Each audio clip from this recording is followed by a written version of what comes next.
প্ৰসাধন সামগ্ৰী কঢ়িওৱা 10 চকীয়া বাহন লুট কলকাতাৰ পৰা প্ৰসাধন সামগ্ৰী কঢ়িয়াই আনিছিল বাহনখনে চিৰাঙৰ ৰুণীখাটাৰ হোমখৰ বসুমতাৰীৰ বাসগৃহত জব্দ কৰা হৈছে সামগ্ৰীসমূহ ট্ৰাকৰ চালক ৰূপচান্দ আলী আৰু ইমামুল হকক ইতিমধ্যে গ্ৰেপ্তাৰ কৰা হৈছে ধৃত চালকদ্বয়ৰ তথ্যৰ ভিত্তিতে উদ্ধাৰ কৰিছে চুৰি সামগ্ৰীসমূহ আৰক্ষীয়ে জব্দ কৰিছে 36 লাখ টকাৰ চুৰি সামগ্ৰী হিন্দুস্তান ইউনিলিভাৰৰ প্ৰসাধন সামগ্ৰী কঢ়িয়াই আনিছিল এই বাহনখনে আৰু এই সন্দৰ্ভত আমাক কিছু তথ্য আগবঢ়াব আমাৰ সাংবাদিক জয়ন্ত দেৱনাথে হয় কলিকতাৰ পৰা গুৱাহাটীলৈ হিন্দুস্তান ইউনিলিভাৰ্ছৰ প্ৰসাধন সামগ্ৰীলৈ এখন 10 চকীয়া ট্ৰাক ৰওনা হৈছিল অসমলৈ আৰু সেই ট্ৰাক আহি থকাৰ সময়তে ৰহস্যজনকভাৱে শ্ৰীৰামপুৰৰ পৰা চিৰাং জিলা অহাৰ পিছতে ৰহস্যজনক গোটেইখিনি প্ৰায় 36 লাখ টকাৰ প্ৰসাধন সামগ্ৰী সেই 10 চকীয়া ট্ৰাকৰ পৰা লুণ্ঠন হৈ যায় আৰু সেই খালি ট্ৰাকখন উদ্ধাৰ হয় গোৱালপাৰা জিলাত আৰু গোৱালপাৰা জিলাত যেতিয়া ট্ৰাকৰ মালিক পক্ষই আৰক্ষীক অৱগত কৰাৰ পিছত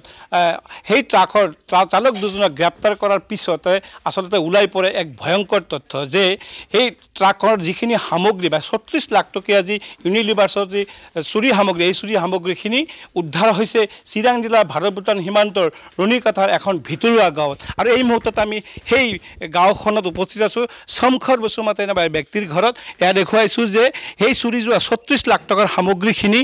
এনেদৰে ঘৰৰ ভিতৰত তেওঁলোকে মজুত কৰি ৰাখিছিলে আৰু আৰক্ষীয়ে উদ্ধাৰ কৰি এই সামগ্ৰীখিনি এতিয়া তেওঁলোকে এতিয়া ট্ৰাকত উঠাই গুৱাহাটীলৈ পঠিওৱাৰ ব্যৱস্থা কৰিছে মুঠৰ ওপৰত ক'ব লাগিব এক ভয়ংকৰ চুৰিকাণ্ড সংঘটিত হৈছিলে আৰু এই ভয়ংকৰ চুৰিকাণ্ডৰ পিছত চিৰাং আৰক্ষীয়ে তেওঁলোকে তদন্ত আৰু অভিযান চলাই এই সকলো লোকক উদ্ধাৰ কৰিছে এয়া হৈছে সমখৰ বসুমতাৰী আৰু ট্ৰাক চালক দুজন আৰু আৰক্ষীয়ে এই দুজনকে গ্ৰেপ্তাৰ কৰি তেওঁলোকে অনুসন্ধান অব্যাহত ৰাখিছে মই আসলে জানিবলৈ চেষ্টা কৰিম এই যে এই অকলে এই ঘৰতে নহয় এইখানে আৰু এখন ঘৰ আছে এই ঘৰতো দেখা গৈছে বৃহৎ সংখ্যক হিন্দুস্তান ইউনিলিভাৰ্ছৰ যি সাৰ্প এক্সেলৰ বস্তা ইয়াতে মজুত ৰখা হৈছে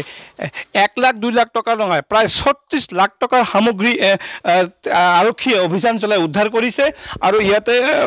এগৰাকী ব্যক্তি আছে মই তেখেতৰ कितने रुपया के माल थे हम लोग सुने हैं हमको नहीं मालूम सर इनवाइस नहीं देखा ना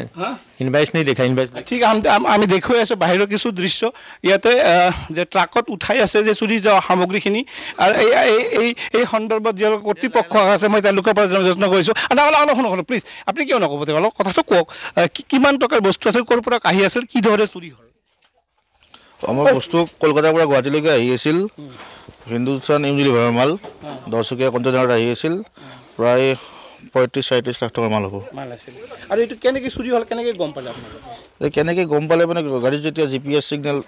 লছ হ'ল ড্ৰাইভাৰৰ ফোন অফ তেনেকৈ মানে চাই থকা গৈছিলে মালিকে চাই আছিল তেনেকৈ গম পোৱা গৈছে এতিয়া কেইজনক একদম আৰক্ষীয়ে ধৰিছে এতিয়া গম পোৱালৈকে 2 নে 3জনক ধৰিছে বুলি শুনিছোঁ আৰু ইয়াতে যিমানখিনি মাল উদ্ধাৰ হৈছে গোটেইখিনি উদ্ধাৰ হ'লে না আৰু গোটেইখিনি মাল আছে একেলগতে গোটেইখিনি পোৱা গৈছে ঘটনাটো কেতিয়া হৈছিল ঘটনাটো 6 তাৰিখে ৰাতিপুৱা 8টা বজাৰ পৰা চিগনেল লছ হৈছিল GPS এপ্ৰক্স এইখিনি সময়ৰ ভিতৰতে হ'ব তাৰ পিছৰ পৰাই হ'ব আপোনালোকে গাড়ী পক্ষৰ মানুহ মোৰ দাদাৰ গাড়ী হয় ক'ত ঘৰ আপোনাৰ গুৱাহাটী নাৰেংগী বীৰকুছি